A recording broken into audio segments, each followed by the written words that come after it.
Hello there, Drew Hanish of Whiskey Lore, and time for another whiskey tasting. And we're going to be doing a tasting today of a whiskey from Memphis, Tennessee.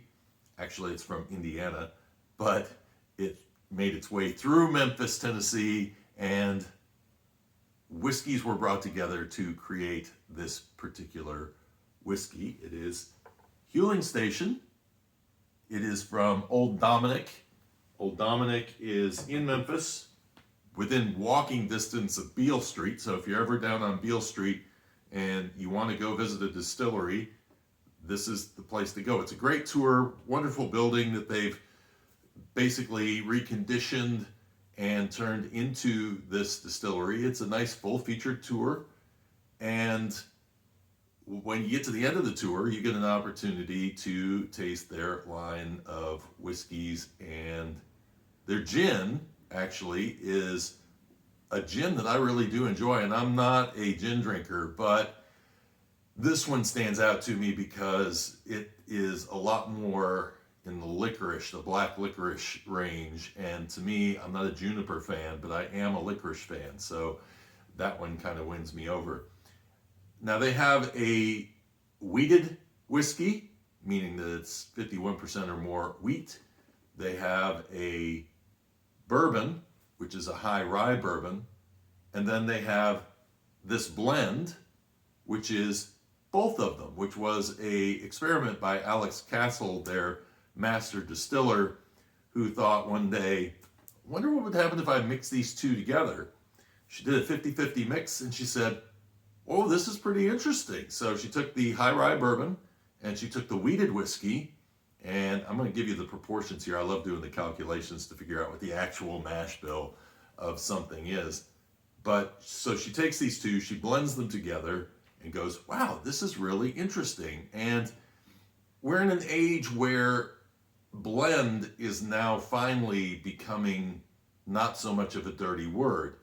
The Scots have been blending forever, and blending there actually became very popular, and really not until Glenfiddich came out in, I believe it was in the 1960s, with a single malt and started promoting it, that single malt actually started becoming something that people would desire again. And it was a slow road. It took a long time before single malt became accepted because it was considered too harsh.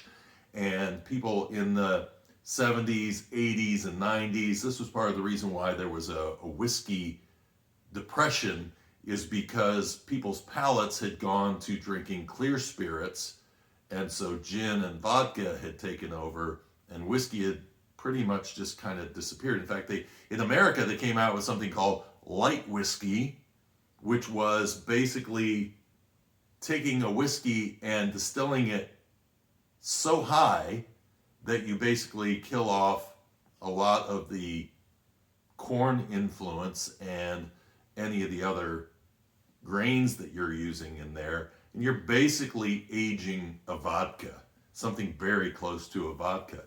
So it's great that tastes started to change and that palates started getting used to things like bourbon again, or things like single malt. And so blends then all of a sudden started getting a bad name to those people who might consider themselves whiskey snobs, who would say, I'm not drinking a blend, I'm only going to drink something that is a single malt or a straight bourbon. Rye then started coming back into the picture, and blend, even though it was still outselling any of the others by a wide margin, because that's what the general public picks up, just like they pick up Budweiser because it's a name they know, that your Canadian whiskeys were still very popular. In fact, it's funny, when I was talking to an author of a book on Texas whiskey, and Nico Martini, and he said, in Texas, Canadian whiskey, it was more popular than anything coming out of Texas. And so it's taken a while for Texas to kind of overcome that. And so really interesting to think about that. So all of a sudden now, distilleries have started coming out with blended bourbons, and it has taken some time, but people are finally starting to get that. Yes, you can have a straight bourbon, but that straight bourbon is going to tell the tale of the distiller and how you barrel a whiskey and how you age it. But a blender is another craft, it's another art. And so, how do they look at whiskey and how do they want you to experience a whiskey? And so, they're taking and blending some different things. And I've had some blends on here. Big Nose Kate, I think, is one of my favorite blends that I've had, that is a blend of whiskeys from Virginia, Indiana, and maybe Kentucky. I forget where the third state is that she gets her whiskey from.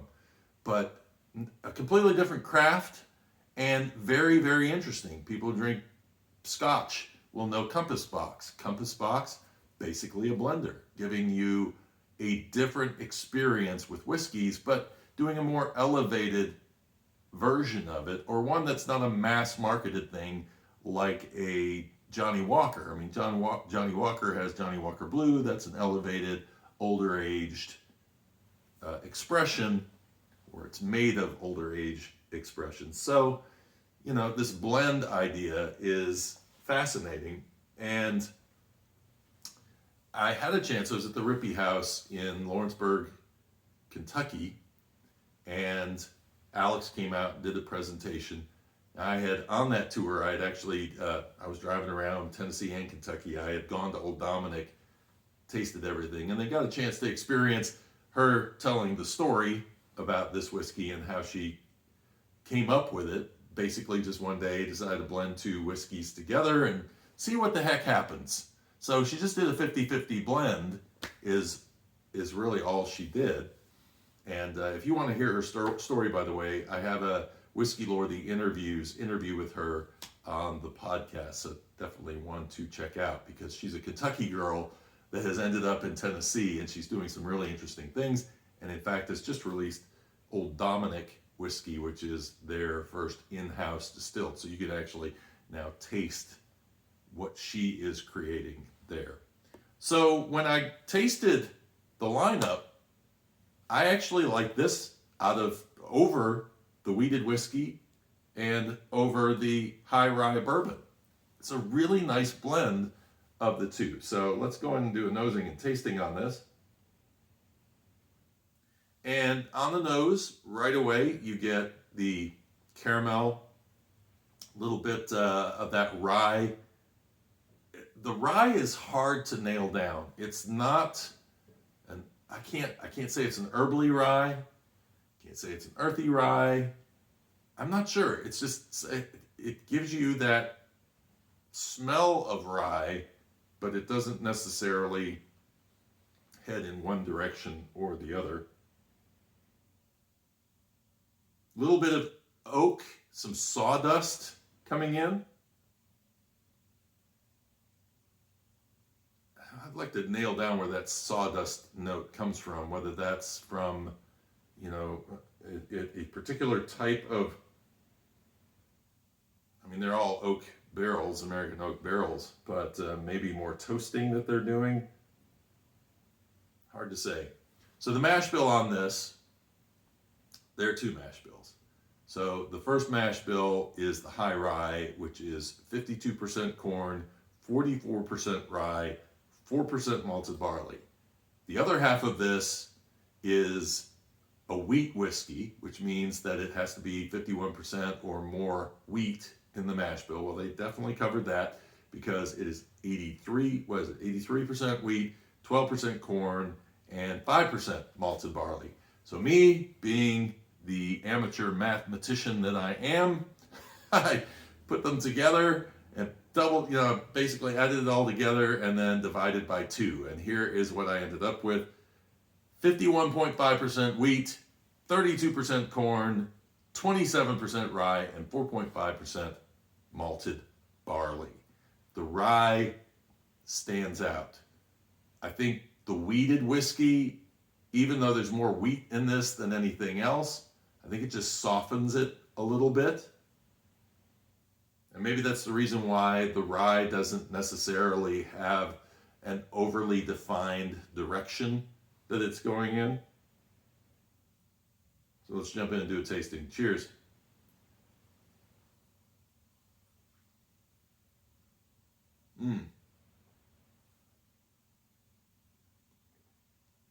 A little bit of honey, toffee, the rye. The rye really comes in and dries the palate out. You're left with a surrounding toffee note that lingers on the palate, but the rye really punches all of a sudden. This is a bottled in bond proof, although it's not a bottled in bond whiskey. It's 100 proof, 50% alcohol by volume. So there's a lot of whiskey hitting your tongue. If there's anything about this that I'm probably like, could be better, is that the mouthfeel really just dissolves. It's really nice when it first hits your palate, and then it kind of gets a little watery pretty quickly. It's almost like on the finish, it's trying to rush out the door, but what happens is the mouthfeel rushes out the door. You're left with a dry rye note, and then as the rye note starts to dissipate, you're left with kind of a burnt toffee note on your tongue. So really interesting evolution of how that whiskey starts out one way, evolves, and then finishes by going back to the initial characteristics without the nice mouthfeel. So I like this whiskey. It is a good whiskey, and been waiting for a while to buy it. I was actually, when I was in Kentucky, I broke my rule, and instead of buying Scotch while I was in Kentucky, I saw this at a discount. It was, I think I paid $35 for it. It's normally $50 or around $50.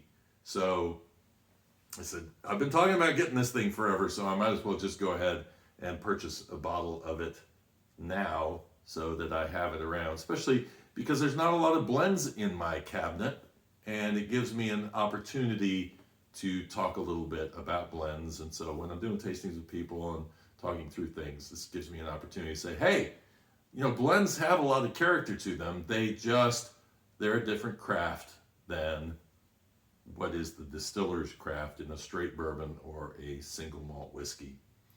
I hope you guys enjoyed this. By the way, my Irish whiskey book, you'll see it kind of peeking out there in the corner there. I'm right now reviewing it and getting ready. It's coming out in a week and a day, so keep your eyes out for that. If you enjoyed this video, please give me a like and subscribe if you want to watch more of these videos. And those who are waiting patiently for me to do my next Whiskey Lore Stories episode, that will be coming up after I get through this book process. So it's probably going to be after Thanksgiving before I get back in, but I got lots more stories to share there. And interview-wise, I don't know if I'm going to have an interview this week because unfortunately I had a cancellation, and so I am going to try to get an interview on this week, but I think we're going to kick interviews back up again next week. Until next time, cheers and Slan Jabah.